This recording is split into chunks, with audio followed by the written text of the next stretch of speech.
அரங்கநாதரின் பெயரால் மேட்டுப்பாளையம் காரமடை பகுதியில் கட்டப்பட்டுள்ள கோயில் உண்மையில் இராமாயண ராமனுக்கானதுதான். இங்கு வெட்டுண்ட ராமனின் தலை வழிபடு பொருளாக உள்ளது. அடுத்து குமாரசாமி எனும் முருகனின் பெயரால் திருப்பூர் மாவட்டம் வெள்ளக்கோவிலில் மகாபாரதத்தை குறிக்கும்படி ஒரு கோவில் கட்டப்பட்டுள்ளது. இங்கு புரட்டுக்கால் கொண்ட சகுனியும் கிருஷ்ணனை குறிக்கும் கருப்பண்ணசாமியும் பாஞ்சாலி எனும் திரௌபதியும் வழிபடு பொருட்களாக உள்ளனர். மேற்கூறிய இராமாயண ராமன் மற்றும் மகாபாரத சகுனிக்கான கோவில்கள் போல முருகனின் பெயரால் காங்கேய மலை மீது கட்டப்பட்டுள்ள சிவன்மலை ஆண்டவர் கோவில் உண்மையில் கலவர யுத்த பரசுராமனுக்கானதுதான். யூதர்களின் சிவன் என்பது பரசுராமன்தானே. அதனால் சிவன்மலையில் உள்ள முருகன் உண்மையில் பரசுராமன்தானே. ஆக 3 பெரும் போர்களை தோற்றுவித்த 3 யூத நாயகர்களை குறிக்கும் 3 முதன்மை கோவில்கள் கொங்கு மண்டலத்தில் உள்ளன. பரசுராமன் அழிவுக்கானவன் என்பதை குறிக்கும்படி காங்கேயம் கோவிலில் உள்ள ஆண்டவன் உத்தரவு பெட்டியில் பிராமணர்கள் தாங்கள் நடத்தப்போகும் அழும்பு நிகழ்வுகளை குறிக்கும் சங்கேத பொருட்களை வைத்து வழிபாடு செய்கின்றனர்.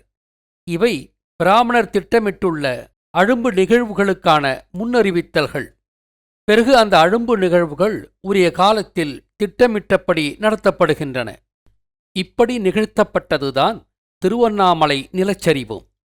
நவம்பர் 11 அன்று, அதாவது 9/11 அன்று சிவன்மலை ஆண்டவர் உத்தரவு பெட்டியில் மண் விளக்கு வைத்து வழிபாடு செய்யப்பட்டது. இதைத் தொடர்ந்து டிசம்பர் 2 அன்று திருவண்ணாமலையில் நிலச்சரிவு ஏற்பட்டு ஒரே குடும்பத்தைச் சேர்ந்த 7 பேர் புதைந்து மாண்டனர். மண்விளக்கு என்பது திருவண்ணாமலையார் தீபத்தோடு தொடர்பு கொண்டது, அதாவது திருவண்ணாமலையோடு தொடர்பு கொண்டது. திருவண்ணாமலையார் என்பது முருகன் என்பதும் ஆசீவகத்தை தாபித்தவர் முருகன் என்பதும் ஆசீவக சமயம் 7 என்ற எண்ணால் குறிக்கப்படுவதும் நிலச்சரிவில் மாண்டவர்கள் 7 பேர் என்பதும் இந்த நிலச்சரிவு இயற்கையானதல்ல, செயற்கையானது என்பது புரியும். இவை போன்று எண்ணற்ற சடங்கு கொலைகள் அவ்வப்போது திட்டமிட்டு நிகழ்த்தப்படுகின்றன. சான்றாக 2022 ஜூன் மாதம் 6ஆம் தேதி, அதாவது 6/6/6 அன்று கெடிலமாற்றின் குட்டையில் 7 கன்னிப்பெண்கள், அதாவது சப்தகன்னிகள் மாண்டது உங்களுக்கு நினைவிருக்கும்.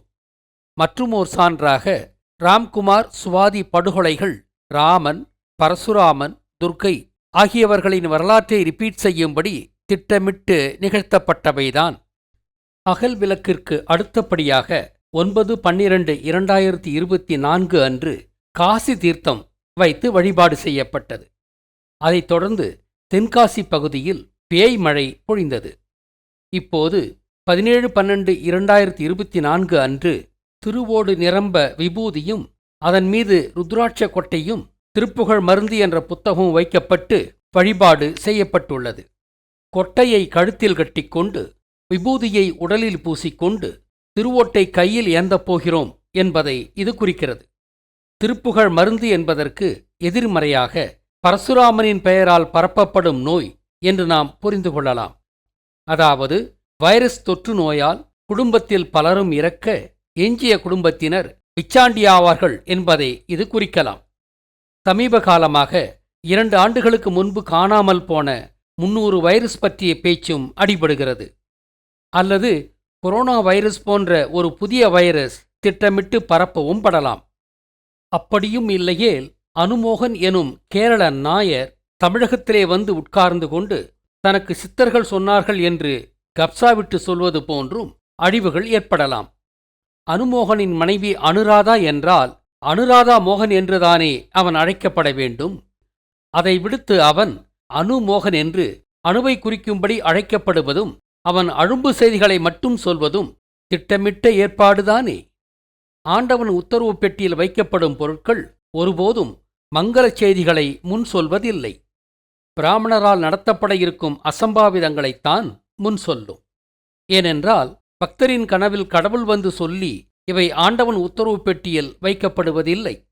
பிராமணனின் சதித்திட்டப்படித்தான் இவை வைக்கப்படுகின்றன.